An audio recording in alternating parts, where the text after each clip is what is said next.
ఇంకెన్నాళ్ళు రెంటింట్లో ఉంటాం? సొంత ఇంటి కలను నెరవేర్చుకుందాం. Suman TV biggest property expo October 18, 19 HSCC Novotel Hyderabad. ఇప్పుడే ఫ్రీ ఎంట్రీ కోసం కాల్ చేయండి. ఎవరైనా ఒక హిట్ పేరు ఉంటే యూట్యూబ్లో కానీ మూవీస్లో కానీ కంటిన్యూస్గా పెట్టడం జరుగుతుంది.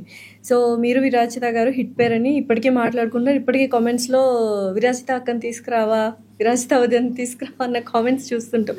నెక్స్ట్ ఏంటి తనతో ఎందుకు సిరీస్ ఆపేశారు? అంటే ఇంకా అది అలవాటు అయిపోతుంది. ఇప్పుడు విరాజిత లేకపోతే నేను లేనా అన్న ఫీలింగ్ వచ్చేస్తుంది నాకు కూడా. ఇప్పుడు ఆ అమ్మాయి కూడా ప్రసాద్ లేకపోతే అలా వద్దు. ఇంకా అది ఆ సిరీస్కి అమ్మాయి కరెక్ట్ అంతే, అంతవరకే. ఓకే, మళ్ళీ అవసరమైతే ఖచ్చితంగా తీసుకుంటాం. ఫ్యూచర్ మోటివ్ ఏంటి? ఫ్యూచర్ మోటివ్ ఏం లేదండి, మనీయే.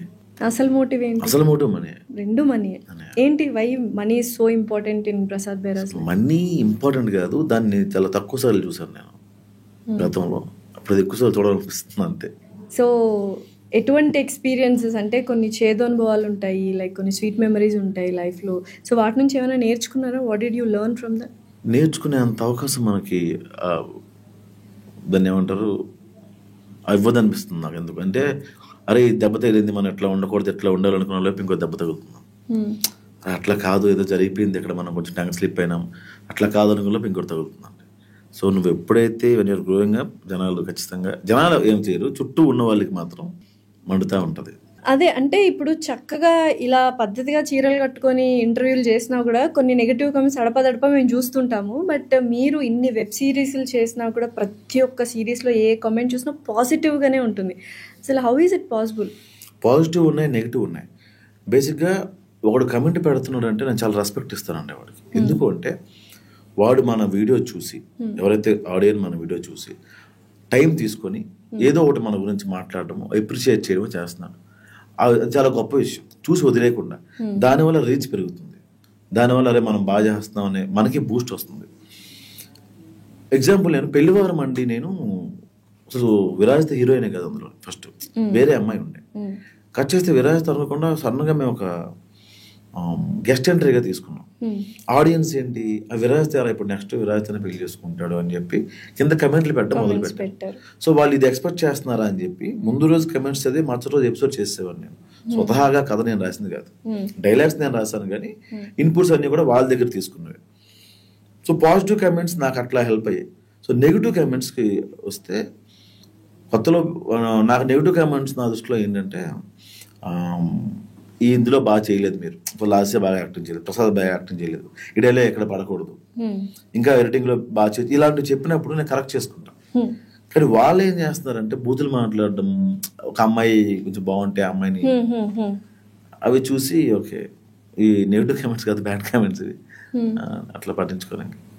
అంటే వాళ్ళు ఎట్లా ఉంటుందంటే అంటే బ్రాండ్ ఇంటిగ్రేషన్స్ ఉంటాయి. మీకు బ్రాండ్ ఇంటిగ్రేషన్ ఉన్నప్పుడు ఎందుకు బ్రాండ్ చేస్తున్నారు, డబ్బులు బాగానే వస్తున్నాయి కదా, మధ్యలో బ్రాండ్ అవసరమా అంటే, భయ్యా నేను ఒక అమ్మాయి పక్కన పెట్టుకుని చేయట్లా, మేము 30-40 మంది ఆర్టిస్టులు ఉంటాం, అందరికీ డబ్బులు ఇవ్వాలి. ఎడిటర్కి, కెమెరామెన్కి, కెమెరామెన్ అసిస్టెంట్కి, లైట్ మ్యాన్కి, పోస్టర్ డిజైనర్కి, పబ్లిసిటీ డిజైనర్కి, తర్వాత సోషల్ మీడియా ప్రమోటర్కి, ఇంతమందికి ఇవ్వాలంటే 1 million వ్యూస్ వస్తే ఎంత డబ్బులు వస్తాయండి? ఇంతమంది చాలు. అప్పుడు ఏం చేయాలి? బ్రాండ్ సపోర్ట్ తీసుకోవాలి. అంటే ఆడియన్ ఎలా అనుకుంటాడంటే, ఏదో సినిమాలో ఒక డైలాగ్ ఉంటుంది పిచ్చిగాడిలో, వాడేసే ₹1 కోసం మనకి 2 కళ్ళు ఉండకూడదు అనుకుంటాడు రా, కాలు చేతులు బాగానే ఉన్నాయి అంటాం. అంటే నువ్వు వేసే రూపాయికి వాడు కాలు చేతులు ఉండకూడదు. సో అట్లాగా వాడు చూస్తాడు కానీ మధ్యలో బ్రాండ్ రాకూడదు, అంత ఈజీ అయిపోయి. సో అవి కొంచెం మామూలుగా బ్రాండ్స్ కూడా వచ్చేది ఓన్లీ మిలియన్ వ్యూస్ ఉన్న వాళ్ళకే కదా, ఎవరికి పడితే వాళ్ళకి రావద్దు. సో అందులో మీరు టాప్ ఇన్ఫినిటంలో, అంతేనా? టాప్ అని కదా, నాకన్నా ముందున్నారు సన్ముఖ్ అనే కథలు ఉన్నారు. ఇప్పుడు అవును, ఇప్పుడు వాళ్ళందరూ వెళ్ళిపోయారు, ఇంకా ఇన్ఫినిటంలోనే ఉన్నారా? లేదు, సన్ముఖ్ మూవీస్ చేస్తున్నారు. తను ఆహాలో మొన్న ఒక సిరీస్ చేశారు, ఈటీవీ విన్లో ఒక సినిమా వచ్చింది, ఏదో షూటింగ్ లో ఉన్నాడు. సో నెక్స్ట్ ఇలా ప్రతి ఒక్కళ్ళు వెళ్ళిపోతుంటే ఏంటి, ఓకేనా? కొత్త వాళ్ళు వస్తారు కదండి, కొత్త వాళ్ళకి అవకాశం దొరుకుతుంది. మీరు ఇందాక అన్నారు అప్గ్రేడ్ అవ్వలేకపోతున్నాను, ఆ జనరేషన్స్లోనే ఉన్నాము, వాళ్ళకే అర్థమవుతాయని. మరి నెక్స్ట్ కెరియర్ లాంగ్ రన్లో ఉండాలంటే ఎప్పటికప్పుడు మనం అప్డేట్ చేసుకుంటూ ఉండాలి కదా, దానికోసం ఏమైనా చేస్తున్నారా? అంటే నేను బేసిక్గా బుక్స్ చదివేవాడిని, ఇప్పుడు అంతా మొబైల్ అయిపోయింది, మొబైల్లోనే ఏదైనా చూసుకొని చదువుకోవడం. కాకపోతే యూట్యూబ్ వరకు ఆ కష్టం వద్దంటాను నేను. అంతే, యూట్యూబ్లో నువ్వు ఆడిషన్ ఇస్తున్నావు, మంచి కంటెంట్ కూర్చొని చెప్పు, ఓ ఫ్యామిలీ కంటెంట్ చెప్పు, దాన్ని బట్టి నీకు వ్యూస్ వస్తే ఇండస్ట్రీకి తెలుస్తావు ఫస్ట్. నువ్వు తెలియాల్సింది, నీకు ప్యాషన్ ఉంది కాబట్టి నువ్వు ఆడియన్స్ కన్నా ఫస్ట్ తెలియాల్సింది ఇండస్ట్రీకి. ఎందుకు యూట్యూబ్ వీడియోస్ చేస్తున్నావు? ఇప్పుడు నేను వ్లాగ్ చేస్తున్నాను, వ్లాగ్ చేస్తే నాకు వ్యూస్ వస్తే డబ్బులు వస్తాయి. లేదా నేను ఎక్కడో ఉండి ఇంకెవడో వేసుకుంటా ఉన్నాను, ఏదో కంట్రీలో ఉండి ఈ కంట్రీలో ఇలా చేస్తున్నారు, చాలా మంది ఖాళీగా ఉంటారు, వాళ్ళు డబ్బులు వస్తాయి. నాకేంటి, నేను మంచి కంటెంట్ కథ చేసి యాక్ట్ చేస్తే నాకు ఇండస్ట్రీ నుంచి అవకాశాలు వస్తాయి. ఇది నా మోటివ్. సో అందరి మోటివ్ అదైతే.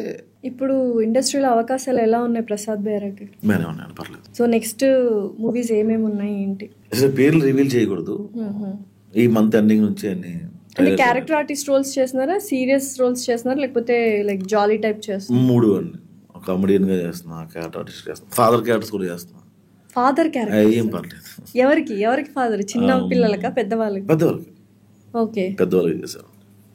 అంటే అది కొత్తలో మన ఫాదర్ ఏంటి అనిపించింది, కానీ అంతఃపురం అనే మూవీ చూసారా మీరు? ప్రకాష్ రాజ్ గారు.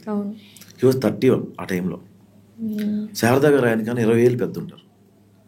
సో ఆ సినిమాలో ఆయన చేసిన యాక్టింగ్ ఇప్పటికీ మనం గుర్తుపెట్టుకుంటాం. సో అది అలాంటివే చేస్తా తప్ప మా అమ్మాయిని పెళ్లి చేసుకో అలాంటిది ఫాదర్గా అయితే అలాంటిది.